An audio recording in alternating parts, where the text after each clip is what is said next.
Good morning, everybody, and welcome to our Autism Leaders Breakfast. I'm Jack Scott. I know most of you know me. I'm the Executive Director of the FAU CARD program, and very pleased that you were able to join us this morning. Let me be the first to acknowledge how odd it is to have a breakfast that is online on Zoom. We had to make a decision several months ago as to whether it would be safe and within university regulations to convene everybody face to face, and we decided that we would be cautious, and I think it was a wise move at this point, at that point and at this point, to go ahead in a virtual event. We have every intention of being there 2022 live as can be. I think we're going to have a really special event next summer in June. So please make plans to be there. Thank you for making plans to be here. This is a breakfast, so please feel free to eat and drink. Normally on a Zoom call, most people are kind of reserved about eating, but feel free to do whatever you want there in that regard. So thank you very much. I'd like to introduce our board members, and we've had several new board members, and especially a new board chair, David Ruttenberg, who many of you know. David has a daughter with autism, with his wife, and is a PhD candidate at the University of London with an autism-focused dissertation and research plan. And we're very glad that David is joining us. In addition to Jackie Mehrens and Cheryl Checkers as new board members.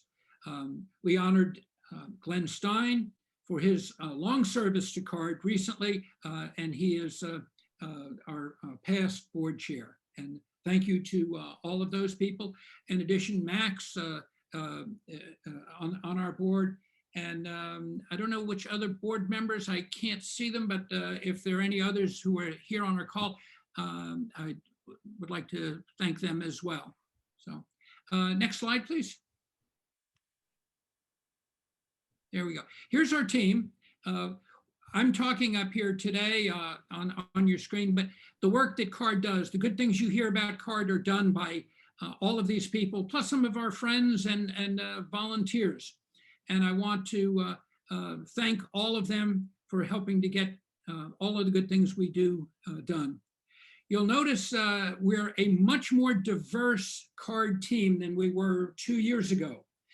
We have 3 African-American Black team members, and we have a very heavy outreach to the Black community as well as to the Hispanic community. We have now 3 Spanish-speaking or Portuguese-speaking staff members, and due to a grant that we received just this week of $150,000, we're adding a full-time Spanish-speaking clinician. So we're very happy there. We also have a person with significant disabilities on our team. And so we have a diverse team. We have a very talented team. More than half of our clinical staff are also pursuing doctoral degrees in a variety of fields, special education, public administration, and other areas. So we have a diverse and an extraordinarily talented team. And I'm very grateful for that. Mary Ellen Quinlani, as you know, is our director, and Jennifer Percival as our assistant director, and both of those help to keep the show rolling. Next slide, please. Our mission, well, you're able to read that. I'll read it because I like to say it. FAU Center for Autism and Related Disabilities, CARD, provides expert consulting, training, and support at no charge for all people with autism, all ethnicities, all races, all genders, and related disabilities, their families, employers, and the professionals in community and governmental agencies serving them. And I think we strive to achieve that mission with our vision of providing support and assistance with the goal of optimizing the potential of all people with autism and related disabilities. Interestingly, we're planning to have we are now going to be doing a strategic plan led by a professional facilitator on this, Tony Beal, who many of you know, and that will take place over the summer. And there will be opportunities for community participation in focus groups and in other forums, and we hope you take advantage of those. If you're getting messages about this event, you'll get messages about the opportunities to participate in the focus groups and other events that we have with our strategic plan effort. Next slide, please. These are the counties we serve. Palm Beach is, of course, our biggest county population-wise, but altogether we represent more than 1/10 of the state in population. And we're spread out with 3 locations at the southernmost end in Boca, and then at the northern end of Palm Beach in Jupiter and Port St. Lucie. And we're grateful to Indian River State College for their provision of space there. They've been very generous with us, and we're very thankful to them for that. Okeechobee on the map, you'll see that, but reference that later when we have an award for a law enforcement officer of the year. So, next slide, please. We have our Dean, Stephen Silverman, who is with us fairly recently. He came in a year and a half ago or so, and we're very grateful that he's here. And Steve, can I ask you to talk to our autism leaders for a few minutes? Sure, Jack. Thank you. I just want to say welcome to everyone. And what CARD does is like truly amazing in influencing the community, influencing the lives of kids and parents and now adults. And it's all due to the staff, the volunteers, the donors who do that. So I'd like to thank the staff, the volunteers, and the donors who help us do this work. As Jack said, I've been here, it'll be 2 years, August 1st. I'll probably have a party with myself afterwards, but to celebrate. And when I was doing my research on this, I was very interested in the work that CARD did. My father was a special education teacher his entire life. My brother started as a special education teacher, and the work that they do impacts thousands and thousands of lives, as Jack said, in 1/10 of Florida every year. So thanks to all of you who make this positive, and I look forward to maybe seeing you in person next year. Thank you. And Steve, we will invite you there, and you'll be impressed. We have quite a turnout. Last time we did this, we had about 175 people in our Live Oak Pavilion, which is where we would anticipate doing it again. So thank you for talking to us this morning, and I'm glad you're here at FAU, heading up the College of Education. So, our next slide, please. We have an opportunity here to honor a law enforcement officer who has made a difference in their community. And in autism and many other fields, of course, we see individuals who step forward when there's a challenge, when there's an opportunity. And in this regard, we want to honor Corporal Jack Nash from the Okeechobee County Sheriff's Department, who has worked with our staff, especially Rosie Patera at our Port St. Lucie office, to help bring the benefits of electronic tracking for young children with autism. We use the Project Lifesaver, and they use the Project Lifesaver system.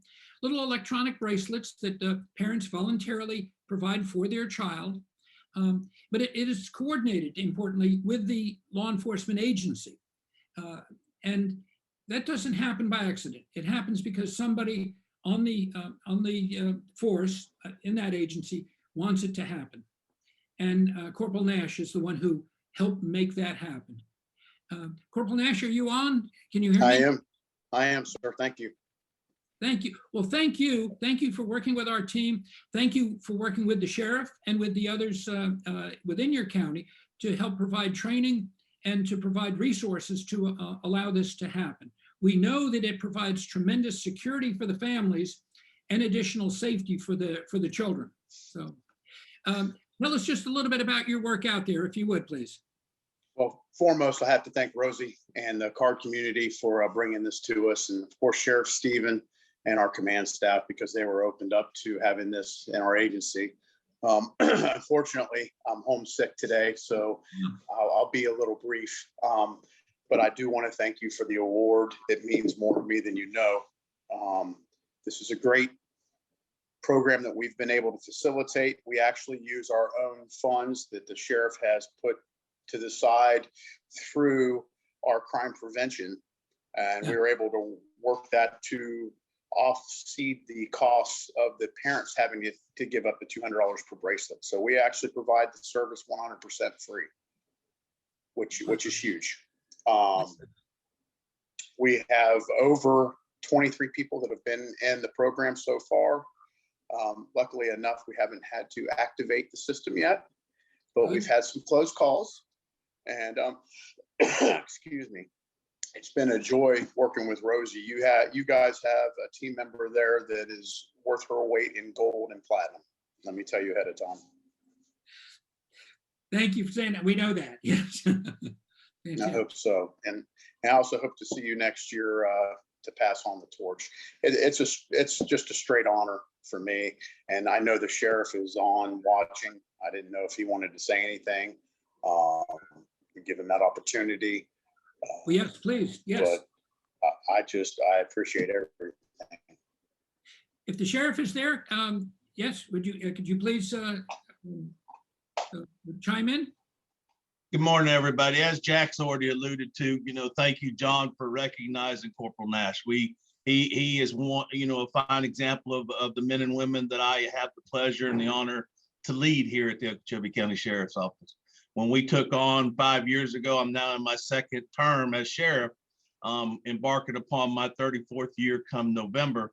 I am proud of him and what Project Lifesaver brings to our community, to those families that are potentially in need, to give them that redundancy, to give them that security while dealing with the struggles they already have with their family members. So on behalf of the community of Okeechobee, thank you for recognizing Corporal Nash and bringing your program to our county.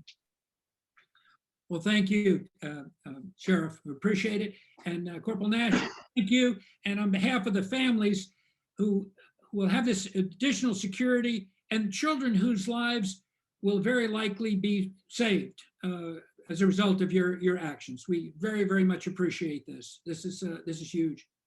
We know we've been doing some research on this with Jackie Wood on our team, and we know just the provision of the bracelets reduces the elopements that the children have, even those that are smaller that don't require the parents find them right away, by 1/2. It serves as a daily reminder, and the fact that it is active and can be tracked by your officers is huge. So again, thank you very much. Appreciate it. We have a volunteer. We have a second award, and that is for a volunteer who has helped CARD quite a bit. And beyond helping CARD, she's helped the autism and disability community in Palm Beach County for many years, and is quite a trooper. This is Ruthie Bunkelman, who is a social worker and an activist in the field of autism. Ruthie has helped with our Little Owls program, putting in countless hours to help serve as what we call the welcoming parent. A parent who's been there, who's done that, who's learned the hard way in many cases, who shares with new parents what it's like and helps to welcome them to the autism community in a way that our staff, even though we're professionals, not all of us are parents of children with autism, as Rosie is. Rosie, you're on? Ruthie, yes.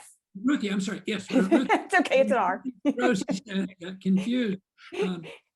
Thank you very much. And we're presenting you with an award. I don't know if you have it there. Yes, I do. It's beautiful. There you go. It's absolutely beautiful. I'm very humbled and very honored to get it. Wow. I just want to say I'm so fortunate to have been a part with CARD, to start with CARD when my son is now 17. We started with CARD back when he was like 4. Can you hear me okay? Fine, Okay, yes. good. And so I just want to say, the impact has been so great. I mean, we were lucky to have Project Lifesaver. We were lucky to have all the support services from CARD. It just makes me want to give it back. And I am a social worker in a pediatrician's office, and every parent we walk into that has a child with autism, we try to connect them with CARD, or we do connect them with CARD, because we know what impact it's going to make with his family. The support is just phenomenal. And I can't thank you enough. Wow. Well, we're thanking you, and we appreciate it. And we know you're going to continue to Oh, work hard on absolutely. behalf of the disability community. It's quite very, very much appreciated. So thank you. And we'll see you next year for our breakfast. Yes, I will be there. In person. Great. Thank you. Let's see, in terms of our sponsor recognition, we'd like to recognize some of our sponsors for this event that help us raise a little bit of money and cover some of our expenses related to this. And we have Joe DiMaggio, Children's Health Specialty Center, Memorial Healthcare System, and DaskalBolton, Exotech, Ruth and Norma Rales Jewish Family Services. So Mercedes, are you helping to MC here for this portion, or can I introduce Joe DiMaggio? And, Hi, I'm Rales. I'm going to be representing Joe DiMaggio. Rales, go ahead. Yes, take it away, please. Okay. Next. Hi, as I just mentioned, my name is Brielle Schilkraut, and I'm a pediatric occupational therapist at the Joe DiMaggio Children's Health Specialty Center here in Wellington. We are the newest outpatient center for the Joe DiMaggio Children's Hospital. Next. Our facility allows patients and families to see a variety of specialized physicians all in one location, as well as receive a lot of different therapies. Our pediatric outpatient rehabilitation program provides therapy for children whose impairments may result from illness, injury, or congenital deficits. Some examples may include physical disabilities, neurological conditions, and developmental disabilities. Our rehab department is made up of occupational therapy, speech therapy, and feeding therapy, as well as physical therapy. Our rehabilitation team uses age and developmentally appropriate activities to help improve the performance of mobility, communication, cognition, social, and self-care skills. Now I'm going to go into a little bit more detail about each of the different therapies we offer here. Next. So the first therapy that I'm going to talk about is occupational therapy. So occupational therapy focuses on teaching children the skills needed to be as successful and independent as possible in all aspects of their lives, at home, at school, as well as in the community. So to gain a little bit of a better understanding of our role as an occupational therapist, here are some examples of some diagnoses or problem areas that are often addressed in occupational therapy. So the first is global developmental delay, which is when a child has delays with meeting childhood milestones. We also work with children with fine motor delays, which often can affect a child's ability to perform school tasks, such as writing or cutting. Additionally, kids with fine motor delays will have difficulty opening and closing fasteners like buttons or zippers, or learning how to tie their shoes. We also work with children that have sensory processing deficits, which can have a huge impact on how they interact with their environment. The sensory areas that we address are tactile, auditory, vestibular, proprioception, gustatory, olfactory, and visual, which I will go into a little bit more detail later on in the presentation. Additionally, we help children with attention deficits to increase their attention and their ability to follow multi-step directions. And finally, we work on children's emotion regulation, which just simply means increasing their tolerance of challenging or non-preferred activities, and then teaching them better ways to cope instead of having meltdowns or tantrums. Next. Now I'm going to talk about speech therapy and discuss some of the conditions that they work with. First is receptive and expressive language delay. So receptive language is a child's ability to understand spoken language. A child with receptive language delay will often have difficulty following spoken directions. Expressive language is their ability to express their wants and their needs. Another condition is pragmatic language delay, which is more simply put as social skills. Our speech therapists help children work on conversation skills so that they're able to successfully interact with different people and peers. Then there's articulation and phonological disorders. So articulation is the ability to understand what a child is saying.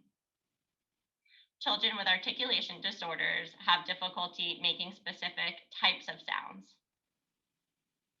Our speech therapists also address auditory processing delays, which is a child's ability to process and understand verbal commands. And they also work with auditory discrimination, which is a child's ability to distinguish the different sounds. And then finally, they also work on cognitive or memory deficits. Next. Now I'm going to discuss feeding therapy. So feeding challenges are typically sensory-based, behavioral-based, skill-based, or a combination of all of those. A child whose deficits are skill-based have delays with their oral motor skills, which is their ability to chew or be able to move or manipulate the food inside of their mouth. Then there's feeding aversion, which is described as selective, picky eating, or problem feeding. So these children often can't tolerate different textures of foods or even the smells, which may result in the refusal to eat foods and a very limited diet. And finally, they work with children that have swallowing disorders due to a more complex medical history. Next. So the last therapy I'm going to discuss is physical therapy. For physical therapy, we have two departments here, the pediatric developmental and the U18. So the pediatric developmental department works with children who have low muscle tone, infants with torticollis, children with gait abnormalities, children who may toe walk, or just have generalized gross motor delays. And they help them to increase their strength, their coordination, balance, to help them to sit, crawl, run, jump, and be able to just play. And then our U18 is our sports rehabilitation team. So these therapists meet the unique needs of children and adolescents with sports or orthopedic injuries. Next. So what makes the Joe DiMaggio Children's Health Specialty Center unique? Since we have so many different types of therapy, we use a multidisciplinary approach to provide a holistic and a comprehensive type of treatment to our patients. Because a lot of our therapists do see the same patients, we have the ability to talk to each other and ensure the continuity of care for our patients. We also offer specialized services, including sensory integration, integrated listening system, augmentative and alternative communication, which is more commonly known as AAC. We have a cleft and craniofacial team, and then our sports rehabilitation team. So since many of our patients have sensory-based challenges, our facility has specialized equipment to provide sensory integration therapy. So I mentioned earlier when talking about occupational therapy that a child's sensory system greatly impacts their ability to participate in their daily activities. So when a child is overly sensitive or even under-responsive to certain input, it can then affect a child's behavior. So for instance, a child who is sensitive to tactile input, they might get upset or agitated with tags in their clothing or the feeling of certain textures. So this tactile sensitivity could also affect their grooming and self-care skills because they might not tolerate bath time. They might fight during toothbrushing. They might not like their hair being brushed or even getting haircuts. So additionally, children might also seek out different input, such as vestibular or proprioceptive input. So this is often seen as a child spinning around, toe walking. They like to roughhouse, and they jump and crash off furniture or other inappropriate items. And sometimes they'll bump into people or walls. So sensory integration helps provide specific sensory input to the child in order to help their body feel better so that they're able to participate in all the activities that they find meaningful or that they want to do. So not only do the occupational therapists provide the sensory input at our facility, but the physical therapists will also use these strategies to help address toe walking. And our speech therapists will use the swings or other movement-based activities to help increase children's attention and communication during their sessions. So another intervention used at this facility by occupational therapists is the ILS. So this is a multi-sensory therapeutic intervention that integrates the brain and the body function. So patients will listen to music through headphones that will transmit sound and vibration. So this device helps children to get ready for higher cognitive functions, such as reading, attention, and emotion regulation. We also have speech therapists who have been trained to teach children how to use AAC devices to help them to communicate. These therapists also work with patients and families to obtain these devices, these AAC devices. And then we also have a cleft and craniofacial team, which has monthly clinics at Wellington. This clinic is made up of speech and language pathologists who are specially trained in order to provide care for cleft and craniofacial patients. And then finally, we have our sports rehabilitation team with orthopedic surgeons and highly trained physical therapists to work together to address sports-related or orthopedic injuries, as well as prevention. Next. So I just wanted to thank you for allowing me to speak about our facility and for being here today. Real, thank you very much. We appreciate your support and that of Joe DiMaggio. I might mention that one of your pediatricians at your Broward location, Dr. Levine, has helped tape a water safety and drowning program for us that is up. I think it's up. If not, it will be up in a few days for parents or professionals to view. But we're grateful to Joe DiMaggio for locating here in Palm Beach County and bringing this valuable array of services. Thank you. Thank you very much. Thank you. Thank you. We also have... You build trust by saying, I'm going to do the best I can to take care of your child.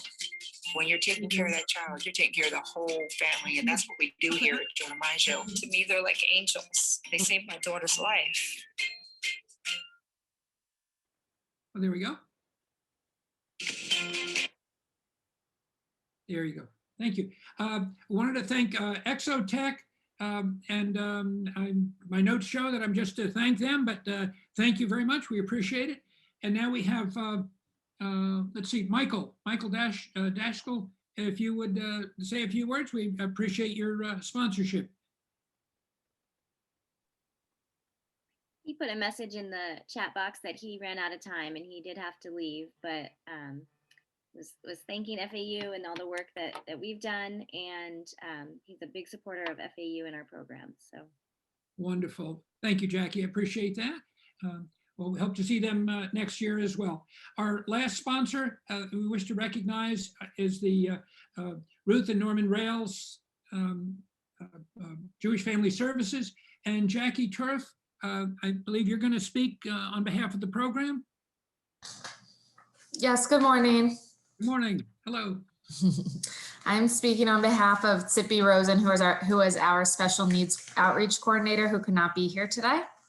So thank you for having me. Next slide. So our special needs department, we recognize the enormous emotional and financial challenges special needs families face, and we offer a number of support for parents, siblings, and caregivers of a special needs family member, including financial assistance, individual counseling, support groups for parents, caregivers, grandparents, and siblings. We have information and referral, and JFS Connect, which is our adult special needs case management program. Next slide. Through our financial assistance, we are able to help with things such as different therapies, ABA, adaptive equipment, supportive shadows, respite care, camps, which could be summer, winter, and spring, after school programs, emergency financial assistance for rent and utilities, car payments, anything like that, and more. Through our individual counseling, we can offer 3 to 4 sessions with a client in need. We assess if they need longer term counseling, and if so, we would transfer them to our counseling department or to an agency that would best suit them. And due to COVID-19, our counseling department still is mostly over the phone, but hopefully in the next few weeks, we will start to resume in person more. Next slide. Our support groups for parents and caregivers are weekly on Tuesdays from 10 to 11. Those continue to be via Zoom. Our grandparent groups are Fridays, and I guess it's been about a month that every other Friday we alternate now to meeting in person or on Zoom. These groups are wonderful because it gives the opportunity for parents and grandparents to make connections and friendships, learn new resources and skills to help the attendees and their children and grandchildren. Through our information and referral, we're able to help people with housing, jobs, find local therapists, social activities, respite care, any resources that are within the community or that a family is in need of. We also have a website, the Jewish Abilities Alliance of South Palm Beach County website. It's an online resource guide from the Federation of South Palm Beach County. Sorry. Next slide, please. And then we have our JFS Connect. So this is our adult special needs case management program, where clients are adults with either developmental, intellectual, or physical disabilities or mental illness. Case manager is an independent contractor who has worked in the field of special needs for many years and is very well versed and knowledgeable in the resources available. She's also able to give information and referrals and helps with assessing government benefits. She also works with the clients teaching and assisting with meal preparation, housekeeping, medication monitoring, will assist with making and attending the client's doctor's appointments, help with transportation, life skills, socialization, help set them up with vocational rehab, assistance finding a job, any housing assistance, money management, or anything else that the client may require. Once the pandemic began, the case manager was maintaining with her clients via phone or FaceTime. And since November, she's eased back to in-person visits, utilizing masks and social distancing. So this program is about $125 an hour. We do have subsidies available as well, if someone needs that. Next slide, please. Later this year, early next year, we're very excited to say we are opening a therapeutic and family resource center. This is going to be a one-stop shop for families with special needs. So everything that the family would need would be right there, so they don't have to run around to different locations. So we are going to be providing a variety of affordable therapies, including speech, occupational, behavioral, physical, and much more. We will have a multi-sensory room. We'll have a classroom space for family support. The therapies offered will primarily serve children from birth to 22. However, all special needs services will continue to be available to all ages and open to the entire community. Through our therapeutic resource center, families can access all of the services that JFS currently has, such as counseling, testing, food pantry, financial assistance, and volunteer opportunities. We have done a survey to reach out to the community. I imagine Sippy has sent that to you guys before, but if you guys, we could resend it to you as well. And it's just to really get an idea of what the community is in need of and what we can hopefully put together at this resource center. Next slide. Oh, and that's it then. Thank you.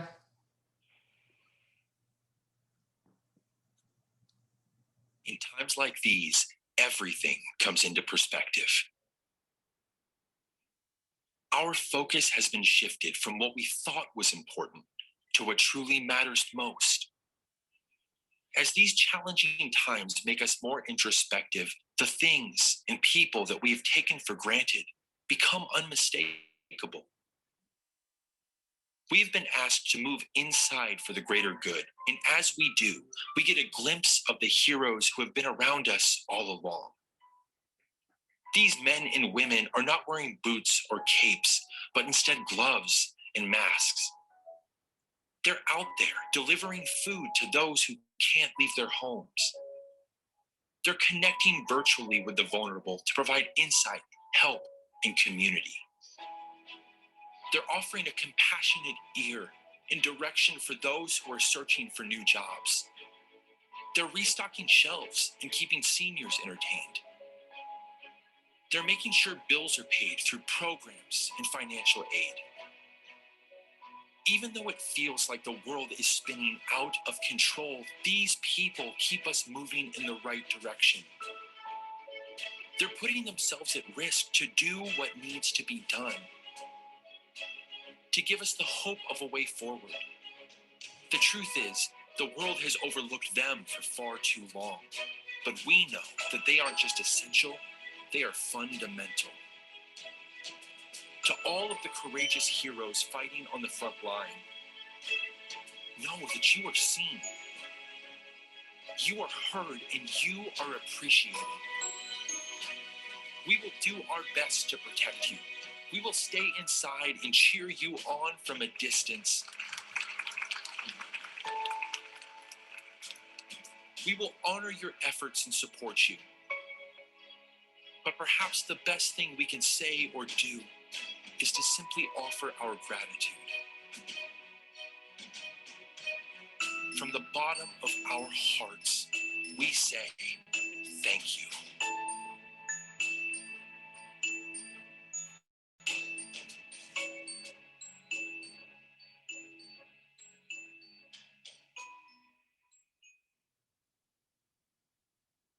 Okay, very nice.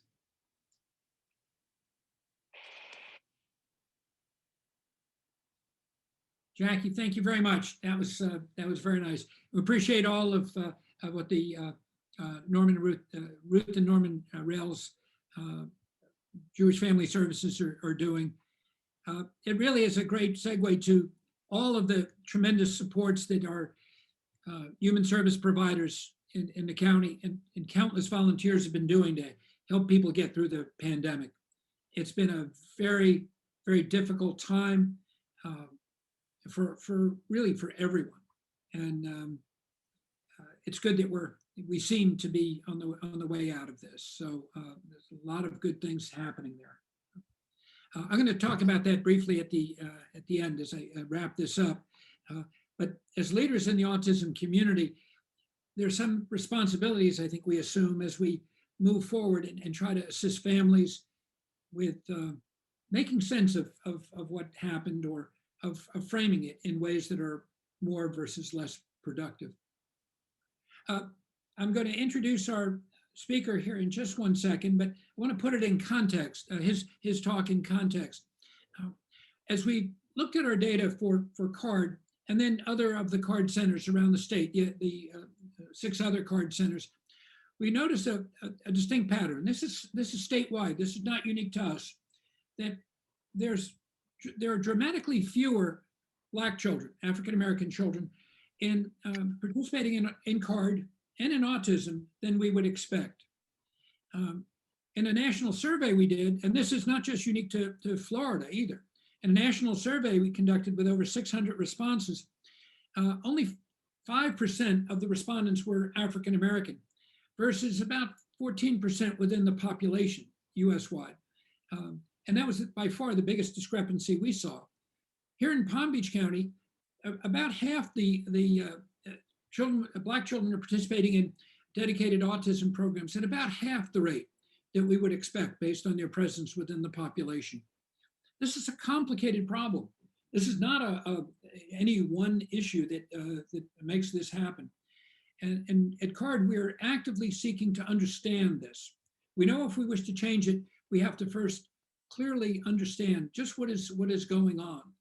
And we have a team now with Robin Jones, funded by the Taft Foundation, Tarika Exume, and Rose Myrtle Jean, funded by the Developmental Disabilities Council of Florida, working with us at CARD to help understand the factors that go into it. And there are many. There is in some cases, some parent resistance to adopting yet again another label for their child. That's a part of it. There's some diagnostic issues. Many clinicians seem not to recognize autism in young children who are Black. That's a factor. And there are several others. It can be harder for many parents who are lower income to get to some of the services that would help bring about a diagnosis for their child. So, but in our bigger effort to understand this, we're recognizing that within CARD, it's not just young children who aren't participating, it's throughout the lifespan.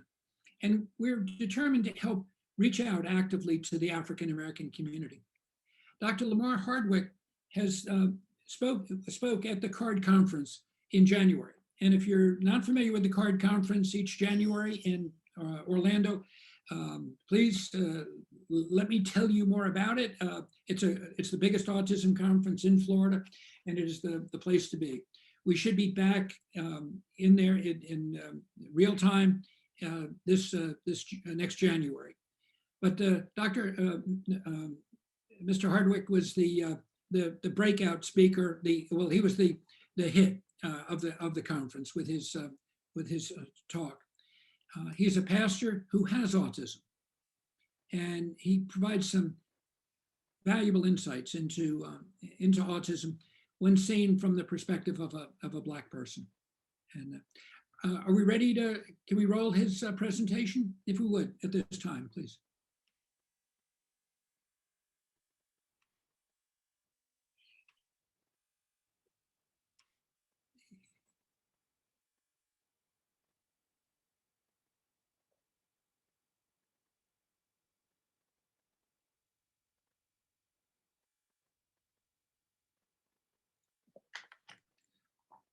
Go ahead.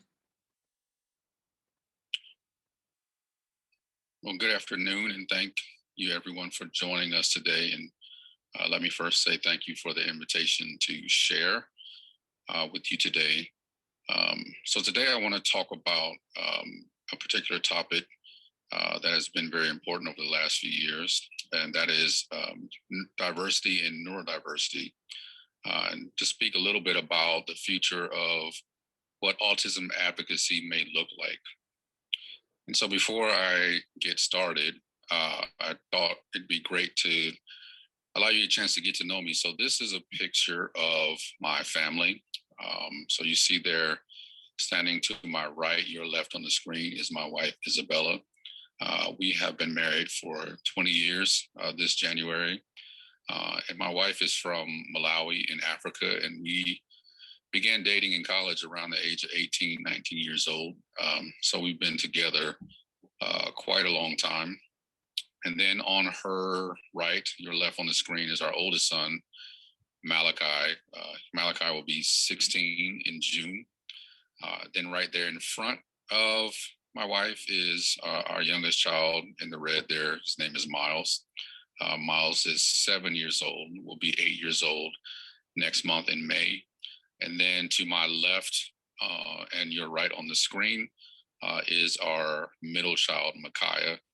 and he is 12 years old. He'll be 13 years old in October. And so that's just a picture of my family. They are a great support system for me through all the things that I'm challenged with, but also all of the successes that I've been able to have. It's been great to have them by my side. So a little bit about me, my story. I was born June 5th, 1978. One of the reasons why I bring that up is because in those days, there was not much, at least not as much education on autism as we know now. So the time frame in which I was born plays a lot into and factors into why I was diagnosed at such a late age. And I'll share more about some of the reasons I believe that is true, but also some of the reasons why I believe that we still have much work to do in this area. It's also important to know that I was raised in a military family. So my father served our country for 20 plus years in the military, which meant that we moved quite a bit. As a matter of fact, when I was diagnosed, one of the things that my therapist who diagnosed me believes that the fact that we moved fairly commonly every 3 or 4 years had a significant role in sort of masking some of the signs that would have gotten me diagnosed at an earlier age, particularly because as we moved from state to state and even living overseas, nobody really expected me to adjust well, especially socially. And so some of the things that would have been significant markers may have been passed off on just the difficulties of constantly moving because I'm in a military family. So my father then was, after a second tour in Germany, was stationed in Fort Bliss, which is in El Paso, Texas. And that's where I finished most of my schooling, middle school and high school. And I graduated in 1996. And then I went to college. After graduating college at Concordia University in Wisconsin, I graduated and moved to Atlanta, married my wife, and began a career in ministry around 2001. And then around 2003, I enrolled in seminary and had some successes, but still struggled tremendously trying to find my place in the church world and the faith community as I sought to follow my calling. And then in 2014, I hit what I call the proverbial wall. A lot of the things that I had struggled with my entire life sort of came to a head, and I was seeking for some help in trying to describe the challenges that I always had, that I knew from an early age, around 7 or 8, that there were significant differences between me and other children. But I just didn't have the label or the language to describe what I had experienced my whole life. And so at the age of 36, I finally sought out some help to help me define and describe my life. And after a series of multiple assessments, going through history with my family, also my wife had to do some assessments on her observations of my behavior, I was diagnosed on the autism spectrum at age 36. So what are some of the barriers to my early diagnosis? Because this is a question I get often. I also already mentioned that there's a lack of education and exposure in 1978. And so I grew up and was born in an era where we said things like boys develop slower than girls, and all of the other labels that I was given, like being shy. And there are also occasions where sometimes my behaviors were considered disciplinary issues. And so in 1978, I would have been diagnosed somewhere around 79 or 80. But just the time frame that I was born in has a lot to do with how that diagnosis may have been missed. Also, there are and were a misunderstanding of developmental milestones. And so some of the things that we know now about developmental milestones, we didn't know back then. And so that played a significant factor. And then also there were challenges of constantly relocating. I already alluded to that. And then there's something that I call cultural camouflage. It is something that I think is often misunderstood or maybe not considered at all. And that is, depending on the culture that you were raised in, some of the behaviors may be camouflaged and not necessarily considered to be criteria on the autism spectrum. And so I'll say a bit more about that later.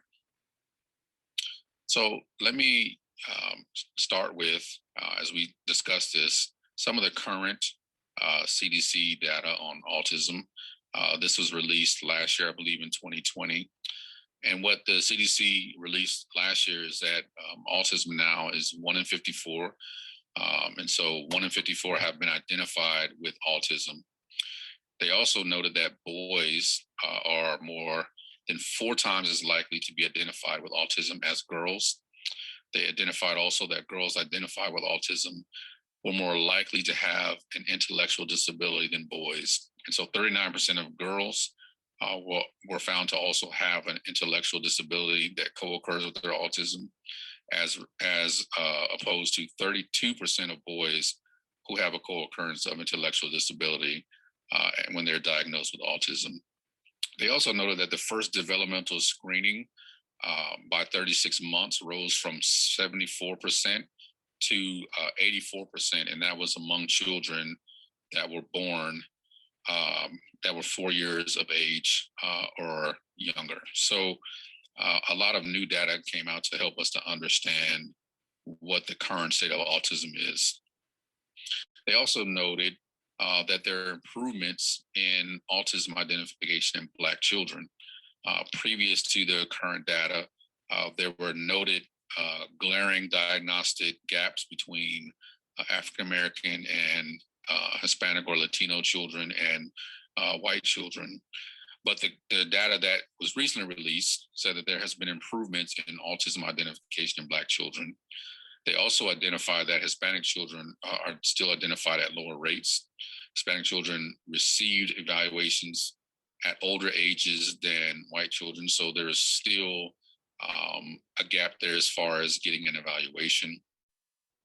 And then perhaps the most interesting of set of data that came out, and what I'll speak more about today, is that Black and Hispanic children without an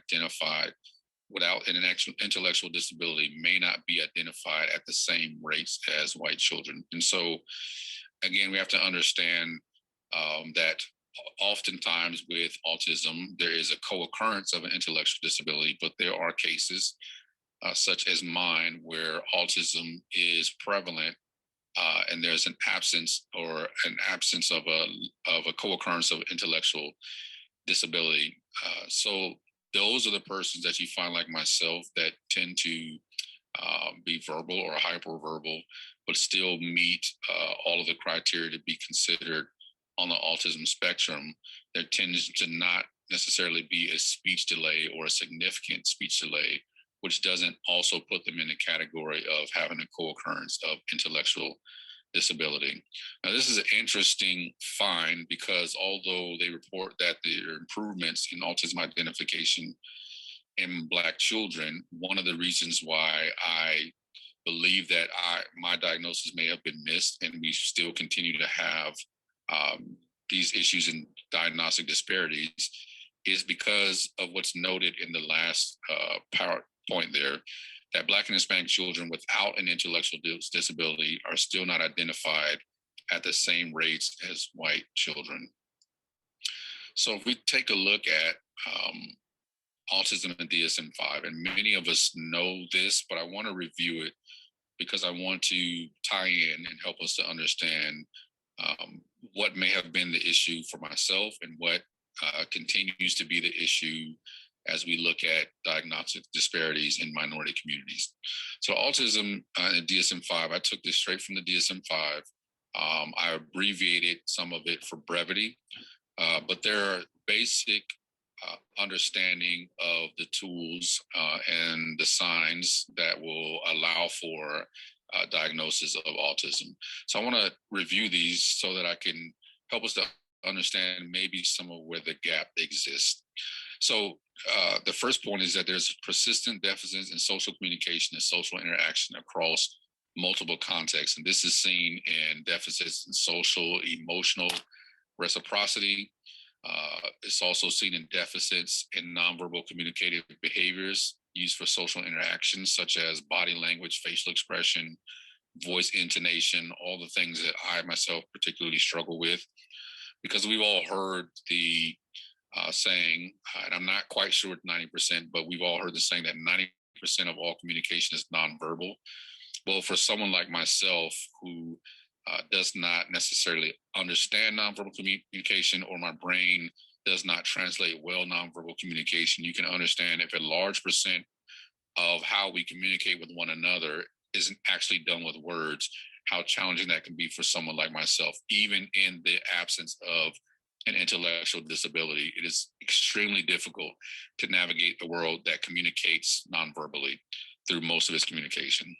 It's also seen in deficits in developing and maintaining and understanding relationships. And so as we continue to look at the DSM, we also understand that part of the criteria is restricted, repetitive patterns of behavior, interests, or activities. That can be seen in a few ways: stereotype or repetitive motor movements, use of objects or speech. One of the things that we often see in young children, and even sometimes in adults myself, is a term called echolea, where there is repeated patterns of speech. Usually you will see that in younger children where they repeat lines from movies as a way of using that language to interact with the world around them.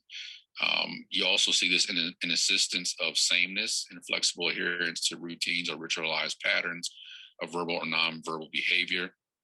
You see that in highly restricted, fixated interests that are abnormal in intensity or focused.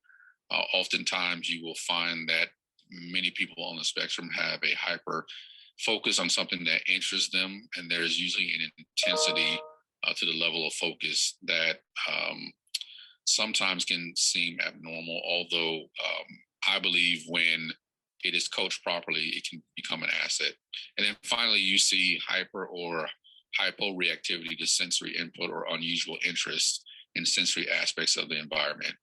So personally, I have challenges with hypersensitivity to sensory aspects. So what that looks like in real life is oftentimes I'm very sensitive to light, to sound, to certain fabrics, to certain textures of food. And usually the thing that I struggle with the most is sound and smell. So a great example of that is I often share with people that my life is lived in 4K as opposed to regular HD. So there are sights, sounds, and even things that you feel that I feel at probably 100 times greater rate. Something as simple as walking down the grocery aisle with the laundry detergent can be overwhelming because I can literally smell all of the detergent at the same time in the aisle. But then also sound can be something that I'm hypersensitive to. The best description that I've often given people is when I'm sensory overloaded, particularly with sound, it is like the experience of being concussed. And so there are some days, depending on if I attend an event that is that puts me in a sensory overload, there are some days where I can literally spend the next day or two in bed because of the intensity of the sights, sounds, and smells around me. And so one of the things that's interesting about autism in DSM-5 is that towards the end of the criteria to categorize autism spectrum disorders, it says two interesting things that I want to put into the conversation so we understand why it's possible that I was not diagnosed early, in addition to the issues that I already named, but also why it's important for us to pay attention to this during this time frame so that we can develop better tools. So DSM goes on to say that symptoms must be present in the early developmental period, meaning around the age of 18 months to 2 years. Most of us will, when we're doing regular checkups, we will find our doctors asking questions about our child. I certainly have had that with our children, but the DSM also admits that those may not become fully manifest until social demands exceed limited capacities or may be masked by learned strategies. And that's important to realize, because depending on your culture and your context, you may be by your parents and by the social organizations that you frequent, such as church or different clubs, you may, depending on your culture, your ethnicity, being giving additional tools to manage social demands that oftentimes majority children do not have to reach those demands. So for instance, here you've heard a lot over the last couple of years where African-American parents often have to have conversations with their children about how they're to behave with figures of authority. And so that's important to pay attention to, because if it's true that those signs may not become fully manifest until social demands exceed their limited capacities, if you have minority children who are being taught additional criteria for managing social demands, their capacity may be larger to handle some of the social demands because they're giving an additional criteria of what it means to interact with people, particularly those who are in authority. And then the DSM also goes in to say that these disturbances are not better explained by intellectual disability. In fact, intellectual developmental disorder or global developmental delay, intellectual disability and autism spectrum disorder frequently co-occur to make comorbid diagnosis of autism spectrum disorder and intellectual disability. Social communication should be below that expected of a general developmental level. So what that's saying is that while intellectual disability often co-occurs with autism, it may not co-occur with autism, but intellectual disability does not further explain autism. So even in the absence of intellectual disability, the criteria for autism still should be very prevalent and something that is objectively observable. So I want to bring this all together by referencing a sermon from the Reverend Dr. Martin Luther King that was preached on June 5th, 1966. And I remember this sermon because it was preached on my birthday 12 years before I was born, but 12 years after the Supreme Court rendered it unconstitutional for segregated schools. What's interesting about Dr. King's sermon, because many of us have heard his speeches, but not his sermons, he mentions the role of the faith community in helping to free people from the prejudice and bias that slavery created. And so he wasn't just talking about the role of the faith community and the role of the government in helping to free people slavery, but there are secondary ramifications that created biases towards people of color that still very much require attention.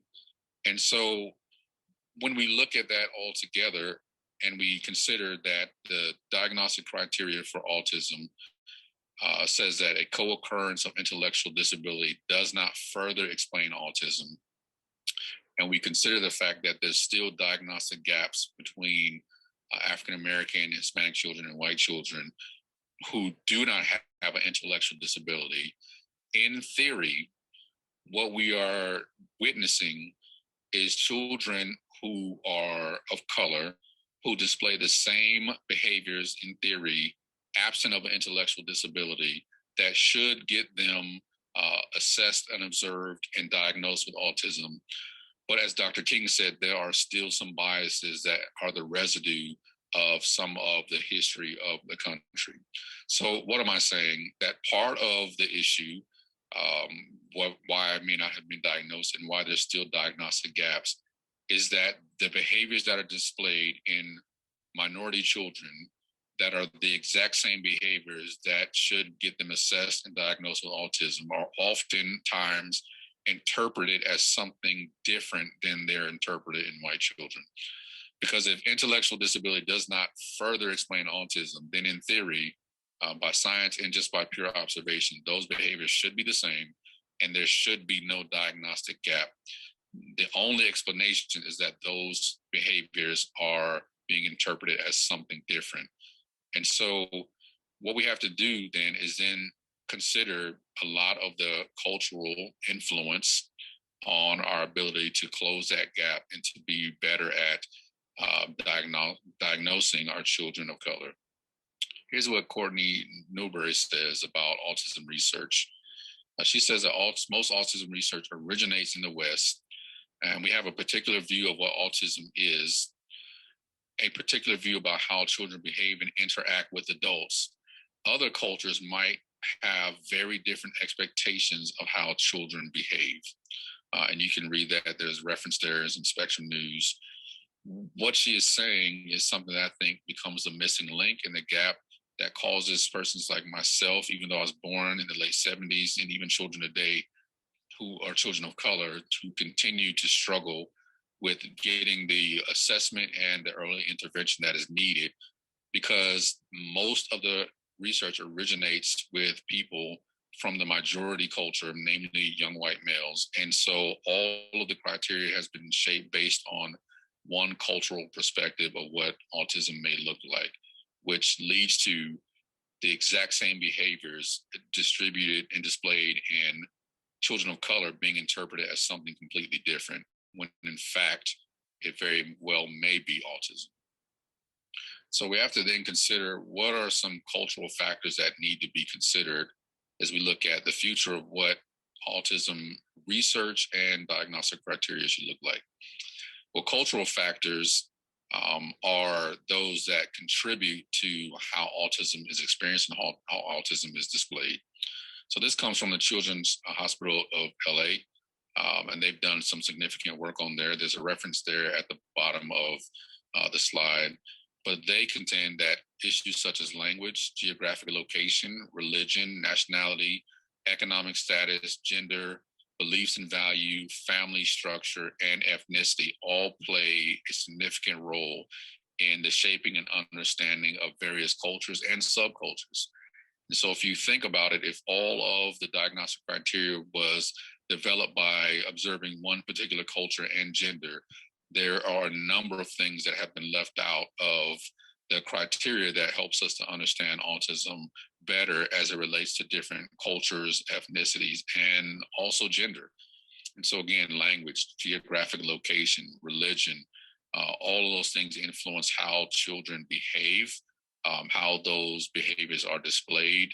And again, sometimes even as a minority in this country, you're given an additional hidden curriculum on how to behave and how to interact with people because of your minority status. So again, language, geographic location, religion, nationality, economic status, gender, beliefs, values, family structure, and ethnicity all play a significant role in understanding culture, which is not always easily translated to how we understand autism in communities of color.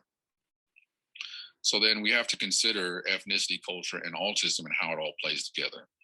Ethnicity and culture can first impact how autism is understood. What that means is that from culture to culture, even within our country, autism might not be understood in the same way as the current diagnostic criteria is described. So for example, issues such as eye contact, that tends to be overwhelming understanding of how autism can be discovered. Those things may not be as important to different cultures.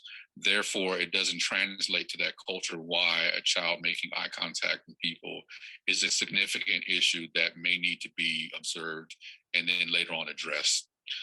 There are also cultural differences can impact how autism is experienced. And so similarly to how ethnicity and culture can impact how it's understood, it can also impact how it is experienced.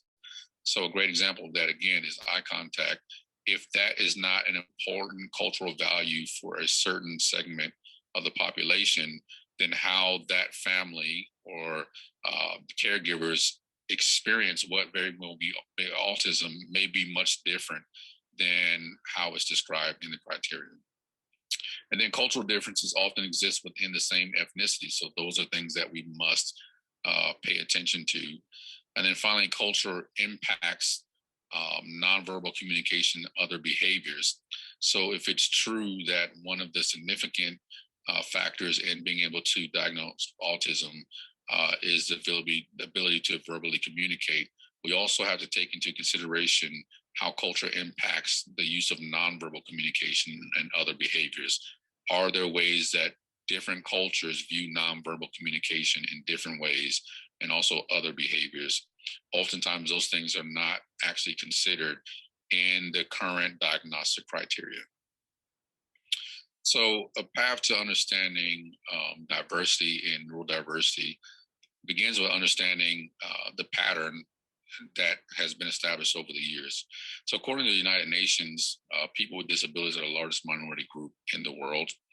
The ADA of 1990 was actually patterned after the Civil Rights Act of 1964, which we know was primarily born out of the African American church.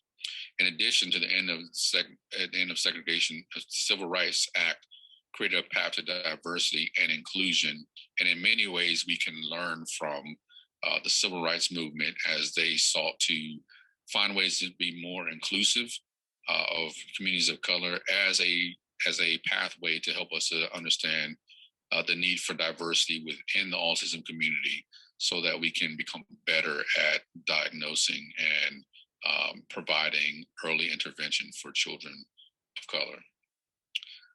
So access and autism advocacy. Diversity is about creating access. So in the beginning of this talk, I told you that the talk was about diversity and neurodiversity. And because we now understand that there's still significant gaps between various ethnicities and their ability to get early access and early intervention, then we understand that we have a diversity issue even within the autism community, which may suggest why, again, persons like myself and we have continually seeing diagnostic gaps because diversity within our community of autism has become an issue. So studies have shown that an increase in diversity actually increases group learning, and that's done by Bantel and Jackson, a group that studies organizations and diversity. And what they found is that increasing diversity actually increases group learning. So when there are diverse teams, they benefit from a wide range of resources, ideas, and experience. And they also know that non-diverse groups find it harder to keep learning because less and less unique information is being brought into the group. So the link there from the beginning of this talk to now is to show that there's still a wide gap in diagnosis for children of color, which then makes it more difficult to bring in increased group learning into the autism community as a whole, because we're not bringing in the amount of new resources, ideas, and experience from different cultures to help bolster and to help challenge the current diagnostic criteria, so that we can help to understand how we're missing so many of our children like myself. And so Bantel and Jackson says that non-diverse groups find it harder to keep learning because less and less unique information is actually being brought to the group. So sort of the future of what I believe autism advocacy needs to be is that the disability community is a large contributor to increase learning on a global scale. So as we are, as a country, seeking to become more inclusive and diverse, most of that has been racially and ethnically, but I believe the disability community at large can be a large contributor to the increased learning on a global scale. So remember, as we are trying to become more diverse as a country, we need more and more diverse voices and experiences to help bring new learning to our group so that it continues to help open up the doors for more minority communities. The autism community within the disability community is largely anchored in the ideals of diversity because of neurodiversity. So I contend that the autism community actually can lead the way in creating a better world, because one of the core ideas of the autism community is neurodiversity, which is rooted in diversity. However, that means that we in the autism community need to find ways to become more diverse and to bring in different voices, that help to increase our learning so that we can transition from diagnostic criteria that is based mainly on the majority culture to understanding culture and ethnicity in the ways that it influences how autism experienced and how autism is viewed, so that we can widen the understanding of what it means to be a diverse community. In doing so, then we are able to bring new learning to the larger disability community and ultimately to the larger conversation of diversity and inclusion in our country. So the future of autism advocacy, as I see it, is to develop diversity-based diagnostic tools that we should study and learn cultural norms of varying ethnicities so that we can use that information to translate it into the current diagnostic criteria so that it becomes more diverse and also ethnically, racially, and culturally sensitive, so that we can increase our learning. And also by increasing our learning, we can become better at early intervention, and children like myself won't be found lost in the gap. So we also have to acknowledge nonverbal communication barriers. Again, from culture to culture, from ethnicity to ethnicity, nonverbal communication may mean something different. And so we need to acknowledge what those barriers are to understanding the differences between cultures and their expression of and their reception to nonverbal communication. Then we need to determine appropriate behavior within cultural context. Every behavior listed in the diagnostic criteria is not always deemed as inappropriate behavior in certain cultural contexts. Again, the explanation about eye contact, in some cultures, that's not always considered inappropriate behavior not to have eye contact with the person that you're speaking with. And so we need to determine better what appropriate behavior looks like within cultural context, so that the blanket statements that are often found in a current diagnostic criteria doesn't cause for children like myself and even children in the future to miss out on early intervention and assessment because we don't understand that those behaviors are not always valuable within cultural context. And so we also need to use new data to increase diagnostic awareness among minorities.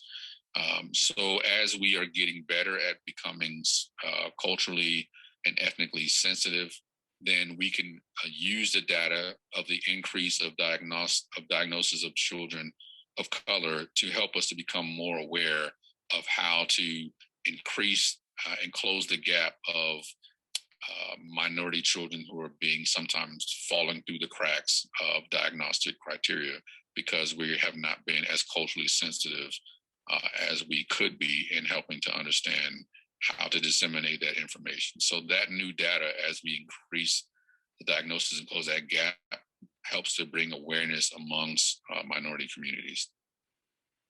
And then also create more platforms for persons of color. One of the things that I discovered after I was diagnosed, I wanted to attend conferences so that I could learn more about autism and learn more about myself. But what I discovered is that many of the mainstream conferences did not have keynote speakers or facilitators that are people of color. And so what ends up happening is that those tend to not be considered resources that families of different ethnicities lean into because they don't see persons who look like them. And so we have to understand that statistics can't be married to stories. What we need is to create more platforms for people of color so that those statistics that I talked about earlier can be transformed into stories that will relate to persons of different ethnicities and cultures. And then increase exposure to autism and developmental disabilities in minority communities. Oftentimes, as I've done my research and as I've traveled and spoke at different conferences, I learned from minority families that there's oftentimes not enough exposure, but there's also not enough resources in the communities that they live in. And so the future should push us to increase exposure, but also to help translate common diagnostic criteria into culturally accessible language. Everything that's on the diagnostic criteria and everything that your doctor may or may not be reviewing with you as your children are coming along the age of 18 months or 2 years may not translate into culturally accessible language. So for example, I was not diagnosed until I was age 36, and it was because of, as I was doing my doctorate, I was asked to have 7 people who know me well to do an assessment. And a gentleman who I really respected, who I worked with at the time, wrote in his assessment of me, Lamar has a hard time picking up on social cues. Lamar gets laser focused on one task at a time. And his evaluation of me that was for a school project literally read like the diagnostic criteria. Here's my point. Up until the age of 36, I had no idea what a social cue was. I had never heard that language. And so like most people, when you don't understand something, you Google it. So I use that as an example to say that even growing up, terms like social cues, body language, those types of things are not always culturally accessible language. I myself nor my family knew that there was such a thing. I didn't understand what a social cue meant, and I had to do my own research to be able to understand what are you trying to communicate by using language that points towards a possible diagnosis. It was a totally foreign term. And I found that many times some of the current diagnostic criteria and language are not always culturally accessible. So some of the children of color and minority families may not be properly assessing or understanding what to look for because the language that is used does not always translate into something that they understand. So again, I want to thank you for the opportunity and for giving me this chance to just share with you a little bit of my journey, why I believe I may have flown under the radar, and why it's important for us to address some of these issues so that children like myself do not continue to fall under the radar, and that we are able to get them early intervention so that their life can be as successful and as fruitful as possible. So thank you again for this opportunity. And if there are any questions, you can always find me. The best way is to locate me at my website, which is AutismPastor.com. And from there, you can find my blogs, articles, books, and any other information that may be important to you. Again, thank you for your time.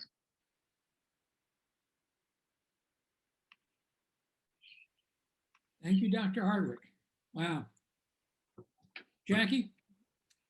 Okay, so that's excellent, very informative.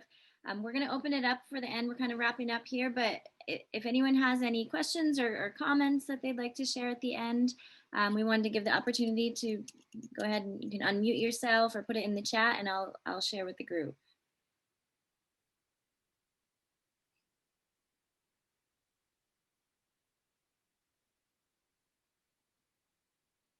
Okay. All right.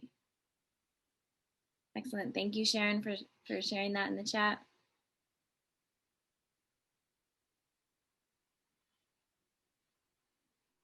All right. Doesn't look like there are any questions or comments. So Jack, I'll hand it back over to you. Okay, thank you. Appreciate it. You can tell from Dr. Hardwick's speech that there's a lot of work to be done. And in a community with 19% African-American population, is much room for progress here. So it is a good thing. He mentioned the CDC numbers that by, and those reference age 8, and by age 8 is many of the kids are diagnosed, African-American kids, but that's much later than other kids, and they essentially miss the opportunities for early intervention. And so there's quite a bit of room to be, room for improvement here on this. So I may not have mentioned Max Zengage, who's on our board, who's attending, and thank you, Max. Appreciate that. And to wrap this up, I wanted to reference a survey we've done, a national survey. I talked about it briefly earlier. We got responses back from over 600 families around the country. And many, as you might imagine, talked about the hardship they faced with their child losing therapies, with their child not being able to benefit very much from school, especially for those who are more severely impaired, for the lack of behavioral support when many of the kids regressed and they felt often alone and isolated, the loss of income, loss of job in many cases. This was contrasted to other families who had a much more positive view, possibly with very different circumstances. We don't know entirely, where they saw the lack of the benefit of the oppression of schedules was reduced. Their child wasn't having to rush around. They weren't having to rush to different therapies. They had more family time. Those families were looking on the bright side of things. I'm referencing that as I finish that article, we finished it, we're getting ready to put it in, but it relates to how families frame and may need to reframe their COVID experience. Martin Seligman, who many of you know, is the leader, the developer of positive psychology, probably one of the most important movements in psychology. While not the originator of post-traumatic growth, has been one of the biggest proponents of it. Post-traumatic growth is a way of looking at those who have gone through trauma, but who come out stronger. And that is the primary mode. Most people who undergo a trauma do come out stronger. That can be applied both to trauma, but also to adversity. And in our post-COVID experience, we have many families that have been through extensive adversity. It's been a tough time for them. In light of what Seligman is urging, we should have them frame or reframe their COVID experience, perhaps, in light of the growth opportunities that are presented. As leaders in the autism community, we have a responsibility to help families, and that's what we're doing on a day-to-day basis. We're helping them have a story that is not one of my child regressed. They're wetting the bed all the time, and they no longer speak. The eye contact is lost. We got this problem, that problem, a long list of problems that may well be there and can absolutely could be valid. But to look at the areas where there was progress for themselves, for their family, and especially for their child, because there will be those areas. If we can help them frame their COVID experience in that light, I think we will be able to take advantage of the growth opportunities that the pandemic has provided. So I want to thank everyone for attending. I hope you enjoyed hearing Dr. Hardwick. I find him absolutely fascinating, and I know we'll be eager to bring him back. We're going to be getting him as a consultant on our outreach project, and so hopefully you'll have an opportunity to see, and we're doing everything we can to get him here in person. But thank you. I'll see you all hopefully before next June, but if not next June. Okay, well, with that, I'd like to thank you all, and have a great day, and keep on doing all of the great things you're doing to help people with autism, their families, and our communities. Thanks.